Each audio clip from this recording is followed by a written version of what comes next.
Easter eggs are a big part of COD Zombies. Some steps are good, some are bad, and some are just downright terrible. But today, I will be going over some of my favorite Easter egg steps in COD Zombies. Now, don't get confused, this is not a ranking video, so these steps are not going to be in any particular order. I'm just going to be glazing my favorite steps in this video. But what are your favorite Easter egg steps? Feel free to comment them down below, but to start, I'll be talking about my single favorite Easter egg step in Zombies history, and that is the Hit Your Mark step on Ancient Evil. Ancient Evil, I feel, is the best Easter egg in Zombies, and a big reason as to why is this step. For this step, all players need to go to the amphitheater and stand on the circles to start it. And to beat this step, you must beat 3 waves of zombies. The circles will go in the amphitheater, and when you stand on your respective circle, zombies will either spawn in the ground in front of you or up in the stands. If they spawn on the ground, you need to kill them with a charge shot of your wonder weapon, but if they spawn in the stands, you'll need to kill them with a single shot of your wonder weapon. This step is crazy fun, but what makes it one of the best is its placement in the Easter egg. The step right before this is the Scepter and Sundial step, easily the most difficult step in its Easter egg. In between trying to time the blue symbols on the Sundial step and having to do the Scepter lockdown, this step is pretty difficult, especially on solo. So when you finish the step and go to the amphitheater, you'll get rewarded with a very fun and relaxing Easter egg step with an equally relaxing soundtrack playing.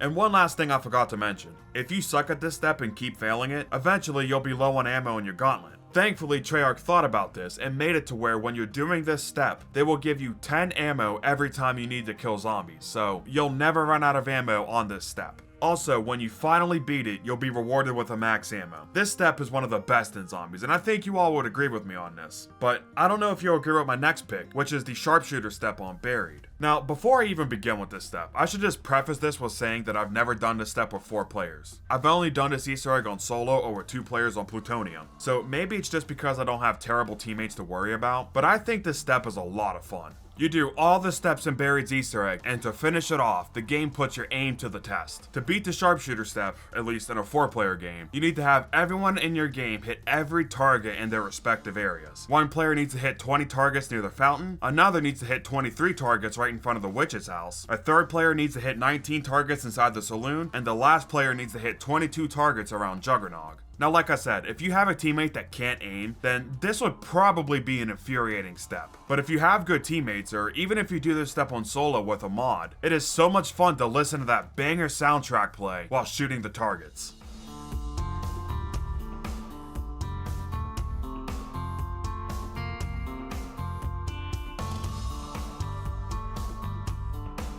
But one problem you might be thinking about is, how can you focus on the targets with zombies constantly attacking you? Well, that's where our giant friend Leroy comes into play, because if you make the last zombie in the round a crawler and give Leroy candy near him, he will babysit the last zombie so your team can strictly focus on hitting the targets. And when you do beat this step, you'll be rewarded with a Perkaholic, and if you did Transit and Die Rise's Easter eggs as well, you'll get the Super Easter egg reward too. You'll either get a 4-gun mule kick and a permanent fire sale, or an increased drop rate. So to summarize, although this step might be challenging for some, especially if you can't beat it because someone on your team sucks, when you finally do beat it and see the Perkaholic show up and you get the Super Easter egg reward, there are few things in Zombies that make you feel better than this. Going from the last step in one Easter egg to another one of my favorite steps is the last step in Shadows of Evil's Easter egg. No, not the Shadow Man. Not that crap. That's for 1 to 3 players. For the last step in the 4-player Easter egg, you need to have everyone in your game go into the Infinite Beast mode and shock the tram at all 3 stations around the map, and have the 4th player shock the keepers in the middle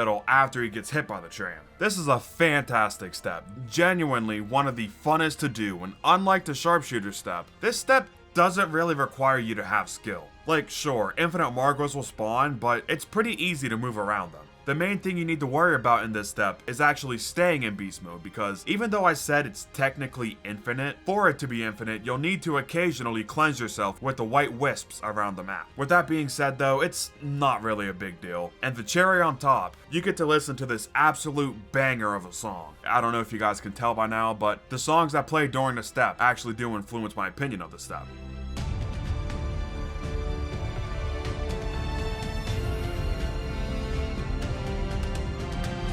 The only real thing I dislike about this Easter egg step is needing 4 players to do it. I don't know why they made this a 4-player Easter egg when the last Easter egg they made before this, on Origins, was intended to be only done on co-op, but most people ended up doing it on solo thanks to a workaround we found on the Rain Fire step. Speaking of, the Rain Fire step on Origins is great as well. To beat this step, you need to hit a button in the robot's head and then throw the G-Strike grenades at the seal outside of Generator 5. Now like I said, this step wasn't intended to be doable on solo. Treyarch intended for one player to be in the robot to hit the button, and another player with the G-Strikes near the seal ready to break it. But the community found out that if you wait for Maxis to count down to kick you out of the robot, and press the button right before you get kicked out, you'll have just enough time to throw the G-Strike on solo. But since this wasn't intended to be done on solo, it's a little tricky to do this step on BO2. Thankfully, Treyarch made this timer a lot more lenient in BO3 Origins, so in that version of Origins, it's pretty easy to do on solo. Regardless of which version you're playing though, after you break the seal, you then need to get the Maxis drone to go into the hole, which will spawn like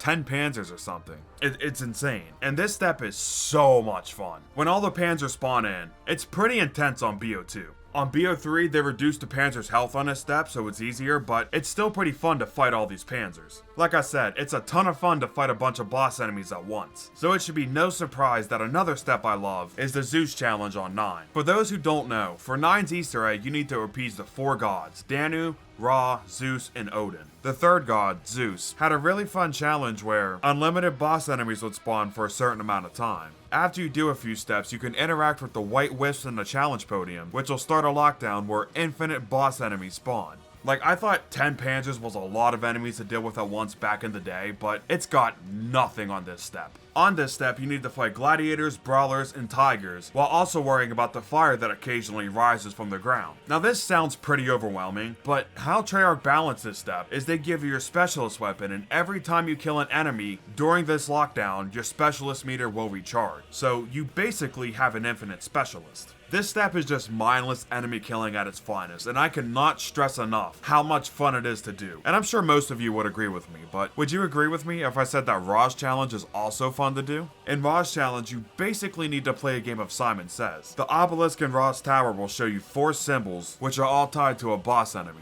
These enemies will then spawn, and you'll have to kill them in the same order that the obelisk showed you their symbols in. This step is pretty challenging for some, so I can imagine that some people don't like this step, but for me, finding the enemies and killing them is a lot of fun to do. After you beat this the first time, you need to do it a second time, where most likely a Blightfather, this map's toughest enemy, will be in the symbol order, and you'll most likely have to avoid him while you're searching for the other enemies to kill first. This step can be stressful at times, but it really is a greatly designed step. To be honest, all of 9's Easter egg is well designed after you get off that stupid fertilizer step. But going from one stupid step to another, the next step I'll talk about in this video is pretty stupid, but I can't help but to love it, and that is the rock step on Revelations.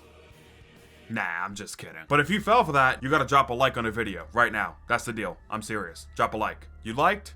Good. The step I was actually talking about was the summoning key step on Revelations. After you beat the first boss fight in this Easter egg, you'll be rewarded with the summoning key, in which you need to throw at 7 artifacts around our fan favorite maps to collect them. This step is basically playing basketball, and I love it. Not only can you throw the key at the artifacts, or at zombies in general, but you can also pass it to teammates, which can lead to some really cool shortcuts and speedruns. The only real downside to this step is when teleporting to knock, the key can glitch out, and the only way to fix it is by picking up a death machine or downing. But thankfully we found a workaround for this. If you melee with the summoning key as soon as you start teleporting, the key will never glitch out. So now that we found that, there's really nothing to dislike about this step. This, I feel, is the only step in Revelations Easter egg that is genuinely fun to do over and over again, and it's not just a fetch quest. Speaking of fun steps in a fetch quest Easter egg, the next one we'll be talking about is the Iceberg step on Voyage of Despair. Now, contrary to what BO1 fans will tell you, Voyage wasn't 100% all bad. It did have some good things to the map. Take, for example, the Iceberg step, where you need to travel from one side of the Titanic all the way to the other side while destroying the icebergs that are blocking your path. What makes this step fun is zombies, catalysts, and stokers will continuously spawn throughout this step, which in turn makes this step pretty intense. It is so much fun to travel across the Titanic while trying to keep the zombies off of you. But what makes this step even better in my opinion is you can decide how hard you want this to be, because there are multiple routes you can take to get there, so you don't have to go the same way every game. But with that being said, each route is a different level of difficulty.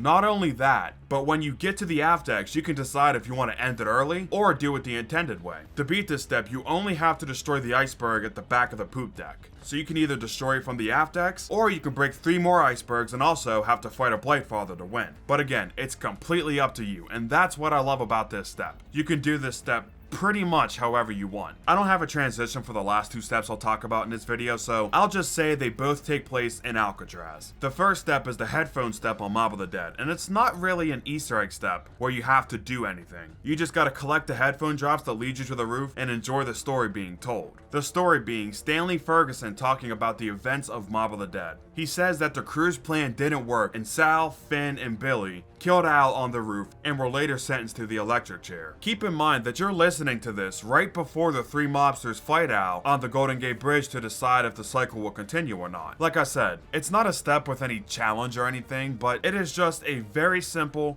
yet very awesome step. For the last step in this video, we're gonna stay in Alcatraz, but we're gonna jump over to Blood of the Dead, as this map has some of the best and worst Easter egg steps in zombies history. The best of which being the escort challenge. For those who don't know, to beat this Easter egg, you have to do 5 challenges, and one of them involves you escorting a ghost from the cafeteria through the Mob of the Dead spawn room and all the way to the warden's office. And this step is pure chaos. I cannot stress enough how much fun and how intense this step is. There are so many zombies that spawn that even with the best weapons, this isn't a free step to do. You still have to pay attention. But this is a good kind of hard. Not like a mind-numbingly complex hard, but rather, like I said, it is pure chaos. And on top of this, a warden will spawn near the end of this challenge, which will make things even more difficult. This step is so much fun, and it was one of my favorites when I beat Blood of the Dead's Easter egg with the 1-hit down. If you want to see that video, click it on the screen right now. Shout out to all my members, thank you so much for supporting me. If you want to become a member, click the join button down below. Thank you all so much for watching, and I will see you all in the next one.